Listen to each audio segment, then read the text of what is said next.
এটা কি বলো তো বন্ধুরা, এটা হচ্ছে তালের শাঁস।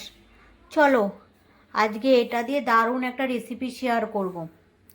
আর এর সাথে লাগবে, এই দেখো আলুটা আমি কেটে নিয়েছি, আলু। আর আজকে এটা করব তেলাপিয়া মাছ দিয়ে। এই রেসিপিটা কই মাছ আর তেলাপিয়া মাছ দিয়ে ভালো হয়, কিন্তু মাছটা জ্যান্ত মাছ হলে ভালো হয়, কিন্তু আজকে কই মাছ পাইনি, তাই তেলাপিয়া মাছ দিয়ে করব। চলো প্রথমে কড়াই গরম করে মাছটা ভেজে নিই। সাথে থেকো তোমরা, দুর্দান্ত একটা রেসিপি। মাছ ভাজা হয়ে গেছে, এবার মাছটা তুলে নেব। এবার তালের শাঁসগুলিকে লবণ হলুদ মাখিয়ে নেব।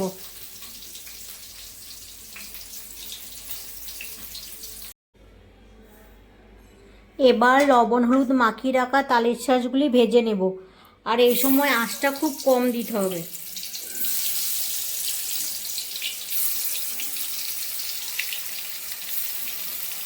গ্যাসটা কমিয়ে নিতে হবে, নাহলে আর তালের শাঁসগুলি পুড়ে যাবে।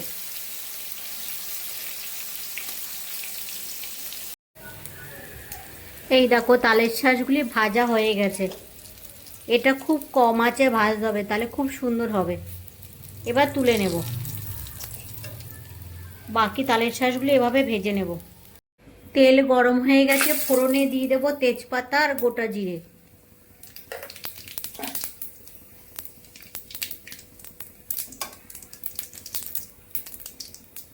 এবার দিয়ে দেব আলু।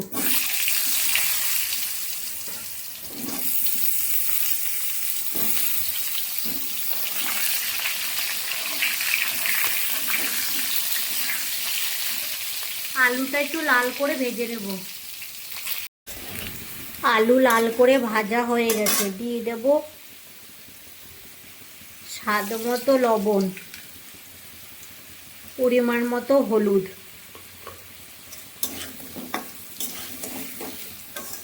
এবার মশলা পুড়ে না যায় যাতে, একটু দিয়ে দেবো জল।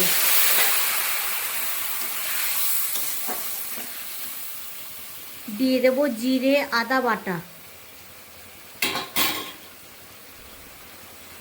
দিয়ে দেব লঙ্কার গুঁড়ো। দিয়ে দেব ধনের গুঁড়ো।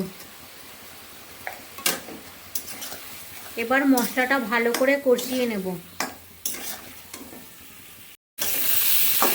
মশলা ভালো করে কষানো হয়ে গেছে। তোমাদের কাছে টমেটো থাকলে দিয়ে দিও, আমার টমেটো ছিল না তাই দিতে পারলাম না। দিয়ে দেবো দুটো কাঁচা লঙ্কা।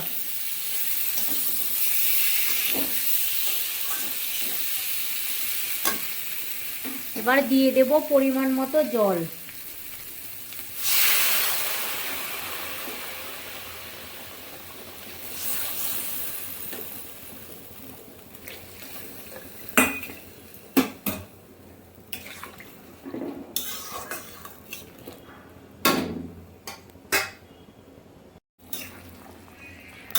আলু সেদ্ধ হয়ে গেছে, দিয়ে দেব মাছ।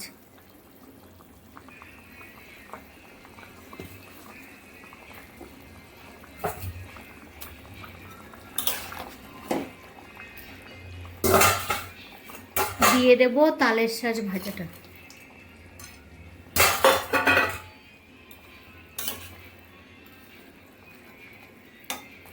আর বেশি ফোটানোর দরকার নেই, একটু ফুটে গেলেই নামিয়ে দেব।